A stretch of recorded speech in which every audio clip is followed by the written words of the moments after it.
Hey guys, today I'm going to be explaining this idea of style and also how it's actually related to the values that we hold and how that's then represented in particular styles. So we've got this idea of style as a manifestation of values and also style as expression of value. So let's start off with a definition. Style is a noun, a particular procedure by which something is a manner or way characteristic of a period, place, person or movement. So it's important to think about both parts in terms of a particular procedure. It's helpful for you to think about the actual techniques or the way that a composer creates a particular style, and that's also going to be connected to the things that they value in terms of aesthetic values, but also in terms of cultural values. Often it is connected to a period, place, person, or movement, and that's also because those particular contexts have their own unique sets of values that are then reflected in the style. We're also looking at this idea of a style often being distinctive, and of course then determined by the principles according to which something is designed. So again, thinking about values. All right, so to help you understand this idea of style, I'm going to take you through three different artistic movements because sometimes the visual is a much easier way to access this idea of style, and we can then apply it to how it's used in language, literature, that kind of thing.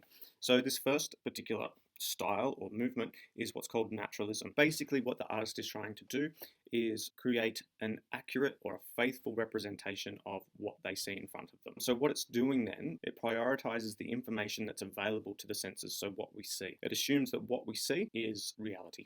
Now, this all comes about because of the particular context, and in this time we saw the rise of what's called scientific rationalism. So this belief that we can have reliable access to the physical world through our senses, and from there we can then use that information to build our understanding of the natural world. All right, so let's then compare that to the next one, which I'm going to talk about, which is Impressionism. Impressionism came about part of Romanticism, and in Romanticism, one of the key things is this idea of the sublime. So you can see here in Vincent van Gogh's Starry Night, what he's doing is he's not so much representing what he's seeing quite literally, but instead what he's experiencing of the natural world. And so as a result, he's prioritizing the subjective experience. The third one we're going to look at is Cubism.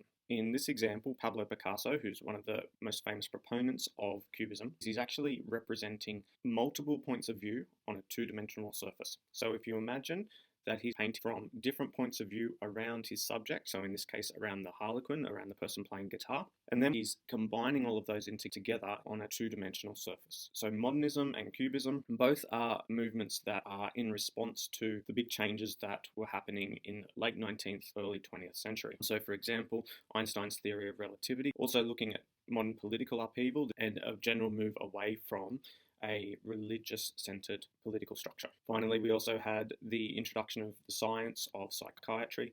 So each of these three movements somehow represent or reflect the values both of the time and of the artists. So if we go back to the first one, the importance of information being available to our senses, being able to objectively represent the world in a manner that corresponds with what we understand to be reality. So reality then is what we would call objective, something that can be studied and understood through scientific reasoning. We then go back to Impressionism. The value here is not so much on this idea of objective reality, it's more about subjective experience. So reality then is the individual subjective experience. And then Cubism, the value here is on the idea of plurality, of multiple aspects contributing to a complex whole. So in naturalism, they value objectivity. In Impressionism, there is a value on individual or subjective experience. And in Cubism, there's a value on representing the many aspects that form our experience of reality. So to help us understand this idea of style and how it represents values, it's also helpful to think about examples where style has been used purposely to reject or push against particular values. So we can see on the left, we've got a fairly conservative looking man in a suit and bowler hat, and on the right we have what we would generally call punks, who he seems to be chastising about something. But to understand this idea of style as an expression of value, we need to think about what the punk movement was actually reacting to. So if we have a look at 1970s mainstream style, clothing style in particular, you you can see that there's a whole range of different examples of the kinds of clothing that was being sold at this time. And you can see, even though some of it looks a little bit eccentric for our tastes these days, for example, the bell-bottom pants or some of the combinations, there's a few key things that we need to notice. Most of it is fairly neat and tidy. We've got the colours and the outfits are generally coordinated. They could still be said to look respectable. The fashions are gender normative, and you can see that especially in the example which is down the bottom second from the right. Another key thing is that the fashion at this time was mass produced, which implicitly or automatically ensured conformity. Most of the people are looking pretty clean cut, and there's still pretty much variations on traditional clothing. So you can see the top right, the men are still wearing a three-piece suit. The women are wearing dresses and pants clearly designed for females rather than males. In contrast to this, we have what we call the 1970s British punk movement. Now, this came about as a reaction to a fairly ultra-conservative political era, where a lot of the young people felt like they actually had no future and they were disenchanted with the way their country was being run. In order to then resist or react or rebel against the conservatism that we saw reflected in the clothing styles in the previous slide, the 70s British punk movement is an example of the way that these countercultural values are then reflected in style. So you'll see, for example, that most of the clothing is fairly misfitted, it's derelict, it's old and torn, it's appropriated from a range of different places and used for another purpose.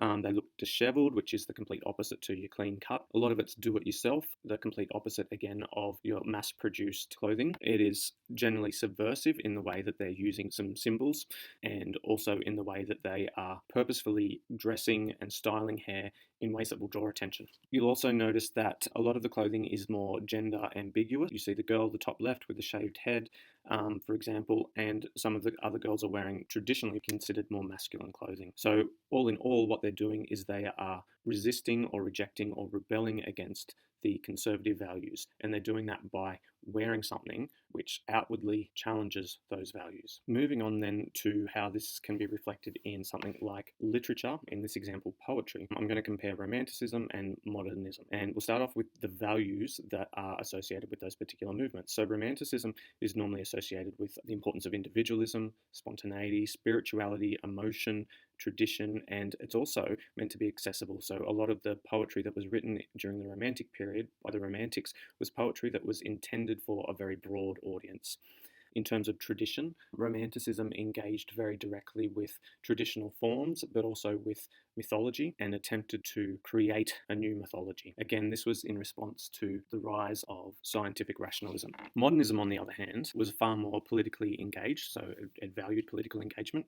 There was stylistic restraint, there was interest in psychology. Modernism is often considered to be more of an intellectual movement, which we can contrast with the accessibility of Romanticism. It's about revolution. Ezra Pound famously said, "Make it new." And finally, it's about provocation. It's about challenging people's beliefs and understandings rather than asking them to adopt something. So let's look at a couple of examples. We see on the left, we've got Lord Byron's She Walks in Beauty, and on the right, Ezra Pound's In a Station of the Metro. Already you can see there's a pretty clear difference.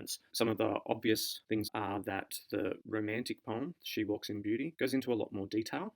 It's more verbose and it's more sentimental. The modernist on the right, though, obviously very short, very carefully chosen arrangements of words. It's also far more inaccessible. It's difficult to engage with, it's difficult to understand, partly because of its brevity. So while immediately we can see from the subject matter there's a difference, what's more important here is that it's the way that it's communicated.